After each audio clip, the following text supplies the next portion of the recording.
Hello, আসসালামু আলাইকুম। চলুন আজকে আমরা দেখে নিই ইন্টারঅ্যাক্টিভ ফ্ল্যাট প্যানেলে নোট 3 অ্যানোটেশনের কিছু ফাংশনস। সো অ্যানোটেশনের কিছু ফাংশনস আমরা আজকে দেখে নিব কিভাবে করা যায়। তো অ্যানোটেশন দেখানোর আগে আমি আপনাকে কিছু ফাংশনসের কথা বলে দিই যেটা নর্মালি পেন দিয়ে করা যায়। সো আমাদের ইন্টারঅ্যাক্টিভ ফ্ল্যাট প্যানেলের সাথে দুই ধরনের পেন আসে। একটা পেন আসে যেটা টিপসটা দেখতে পাচ্ছেন, যে টিপসটা হচ্ছে গিয়ে একটু বোল্ড টাইপের, আর আরেকটা যেটা দেখতে পাচ্ছেন সেটা হচ্ছে টিপস হচ্ছে শার্প টিপ। সো দুই ধরনের পেন আসে আমাদের ইন্টারঅ্যাক্টিভ ফ্ল্যাট প্যানেলের সাথে। সো এটার মাধ্যমে আমরা লিখতে পারবো।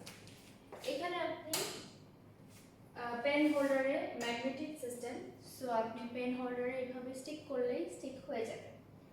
সো চলুন দেখে নিই যে অ্যানোটেশন সিস্টেমটা কীরকম হতে পারে। এখানে যত ফাংশনস দেখতে পাচ্ছেন সবগুলোই অ্যানোটেশন ফাংশনসকে আপনাকে হেল্প করবে। সিলেক্ট আছে, সিলেক্টে যখন ক্লিক করা থাকবে তখন আপনি যা এখানে লিখবেন সেটা সিলেক্ট করে সেটা ডিফারেন্ট ফাংশনস আপনি ইউজ করতে পারবেন। সো এখন আমি চলে যাচ্ছি পেন। সো পেনে আসলে ফার্স্ট থিং দেখতে পাচ্ছেন সেটা হচ্ছে গিয়ে পেনের যে বোল্ডনেসটা চেঞ্জ করার জন্য পেন্সিল আছে, ব্রাশ আছে, হাইলাইটার আছে, তুলি আছে, এটা হচ্ছে গিয়ে এক ধরনের stick laser pen, magic pen আছে, তারপরে এখানে কিছু প্রিন্টেড পেন আছে, প্রিন্টেড অপশন আছে। সো একটা একটা করে দেখে নিই আমরা কিভাবে করা যায়। সো ফার্স্ট আমি যেখানে যাব পেন্সিলে গেলে এখানে ডিফারেন্ট কালার অপশনস আপনারা দেখতে পাবেন। কালার অপশনের সাথে আপনি চাইলে কাস্টমাইজ কালারও করে নিতে পারেন।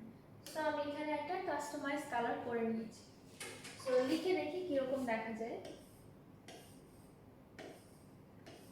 লেখার সময় দেখবেন যে আপনার লেখাটা খুবই স্মুথ।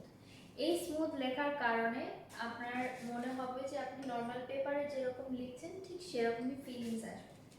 সেকেন্ড যে অপশনটা আমরা পেইন্ট ব্রাশে দেখি। সো পেইন্ট ব্রাশে আমি ডিফারেন্ট কালার চুজ করলাম। ডিফারেন্ট কালার চুজ করার পরে আমি আবার লিখে দেখাচ্ছি। আপনারা ক্লিয়ারলি দেখতে পারবেন ডিফারেন্সটা, লেখার যে ডিফারেন্সটা, এটা একটু ফ্ল্যাট হয়েছে আর এটা একটু রাউন্ড শেপ হয়েছে। থার্ড যেটা হাইলাইটার। সো হাইলাইটারের জন্য আমরা আরেকটা কালার অপশন চুজ করি। হাইলাইটার দেখতে পাচ্ছেন অনেকটা কিন্তু মোটা এবং ট্রান্সপারেন্ট, বিকজ এটা হচ্ছে গিয়ে হাইলাইট করার জন্য কাজে দেয়। সো এটার পরে নেক্সট যেটা আমরা দেখব তুলি। সো তুলির জন্য আমি রেড কালারটা চুজ করলাম। রেড কালারটা চুজ করার পরে যখন আমি লিখছি দেখতে পাচ্ছেন, দেখে মনে হচ্ছে যে আমি কালার করছি। আরেকটা যেটা অপশন আছে সেটা হচ্ছে লেজার পেন্ট। সো লেজার পেনে আমি আর ডিফারেন্ট একটা কালার চুজ করলাম। করার পরে দেখতে পাচ্ছেন যে যখন আমি লিখছি লেখাটা কিভাবে চেঞ্জ হচ্ছে বা একটা অ্যানিমেশন, একটা ভাব দিচ্ছে। সো এটার পরে নেক্সট যেটা stamp pen. So stamp pen basically আপনি এখানে দেখবেন যে অনেক ধরনের ইমোজিস আছে। সো ইমোজিসগুলো আমি এটা ক্লিক করলাম, দেখতে পাচ্ছেন যে ডিফারেন্ট ইমোজিস চলে আসছে। ইমোজিসের পরে আপনি যদি মনে করেন যে আপনি ডিফারেন্ট ইমোজিস নিজে অ্যাড করতে চান, কাস্টমাইজ করতে চান, সেক্ষেত্রে প্লাস সাইন দিলে এখানে কোনো ইমোজি যদি সেভ হয়ে থাকে আপনার কম্পিউটারে তাহলে আপনি ওটাকে অন করতে পারেন। নেক্সট যেটা আসছে সেটা হচ্ছে ডিফারেন্ট টেক্সচার পেন। টেক্সচার পেনে যদি আমি দেখি কিরকম দেখা যায়, চলুন।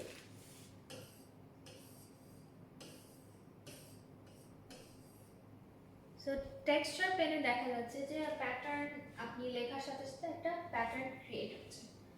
সো এখানে গেল সব পেনের অপশনসগুলো। নেক্সট যেটা আসবো সেটা হচ্ছে কি ইরেজার। নাও ইরেজারে কয়েকটা অপশন আছে।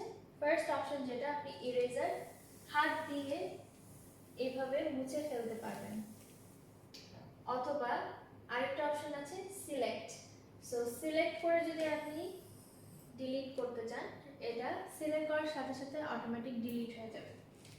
থার্ড যে অপশনটা স্লাইড করলে সম্পূর্ণ পেজটা ডিলিট হয়ে যাবে। এটা গেল ডিলিটের অপশন। ফোর্থ অপশনে আছে different shapes and sizes. So চলুন দেখে নিই কয়েকটা শেপস কিভাবে ক্রিয়েট করা যায়। সো ফার্স্ট শেপ আমি ক্রিয়েট করলাম। ক্রিয়েট করার পরে এখানে আমি কালারটা চেঞ্জ করে নিতে পারবো। এখানে ডটটা দেওয়া থাকলে সেন্টার কিভাবে হচ্ছে সেই সেন্টারটা দেখা যাবে। তারপরে অপশন আসছে ফ্রি স্টাইল মানে আপনি আপনার মতন যখন শেপ ক্রিয়েট করবেন এটা অটোমেটিক্যালি রেকগনাইজ করে ফেলবে। রেকগনাইজ করার পর আপনি বড় ছোট সবই করতে পারবেন। আবার এখানে আপনি চাইলে কালারটাও চেঞ্জ করে ফেলতে পারবেন। এখানে একটা অপশন আছে যেটা হচ্ছে ফিল করা, কালার ফিল করা। সো এখানে আপনি একটা কালার সিলেক্ট করলেন, ক্লিক করলেন, সাথে সাথে এটা কালারটা ফিল আপ হয়ে যাবে। কিন্তু আপনারা যে সাইডে যে দেখতে পাচ্ছেন সেই সাইডে যে বর্ডারটা এখন কিন্তু ম্যাজেন্টা কালারই আছে, যেটা আমি আগে চুজ করেছি। আচ্ছা, তারপরে বাকি অপশনসগুলো এখানে আছে ডিফারেন্ট শেপস এন্ড সাইজেস। আপনার স্টাডি প্ল্যান অনুযায়ী আর ক্লাস অ্যাক্টিভিটি অনুযায়ী আপনারা চুজ করে নিতে পারবেন। সো এটা গেল সব অপশনসগুলো। তারপরে আরেকটা যেটা আছে হ্যান্ড। সো বেসিক্যালি হ্যান্ডটা কি কাজে লাগে? হ্যান্ডটা কাজে লাগে আপনি ইচ্ছা মতো আপনার সব কিছু মুভ করতে পারেন, ছোট বড় করতে পারেন, সাইডে সরাতে পারেন, মুভ করতে পারেন, এগুলা সব কিছু করতে পারবেন। প্লাস আপনি একদম উপরে নিলে বোর্ডটা আবার খালি হয়ে যাচ্ছে।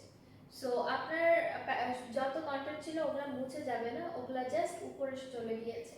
আবার চাইলে আপনি নিচেও আনতে পারবেন। এটাকে বলা হয় ইনফিনিটি বোর্ড। সো আপনার বোর্ড যদি ফুল হয়ে যায়, ইদার আপনি ছোট করে সাইডে নিতে পারেন, অথবা আপনি চাইলে এটাকে উপরেও নিয়ে রেখে দিতে পারেন, যে যখন আপনি পড়াবেন তখন আপনি এটাকে ড্র্যাগ করেও নিচে নিয়ে আসতে পারবেন। আচ্ছা, নাম্বার 6 যে অপশনটা সেটা হচ্ছে গিয়ে ম্যানুয়ালি রেকগনাইজ যেটা করে। সো ম্যানুয়ালি রেকগনাইজ কিভাবে করে? আমি ফর এক্সাম্পল কিছু লিখলাম, লেখার সাথে সাথে লেখার সাথে সাথে অটোমেটিক্যালি এটা একটা ফন্ট সাইজের অথবা টাইপিং ভাবে হয়ে গিয়েছে। সো এখন আমি আবার এফ লিখলাম, দেখতে পাচ্ছেন যে এফটা নিজের মতন হয়ে গিয়েছে।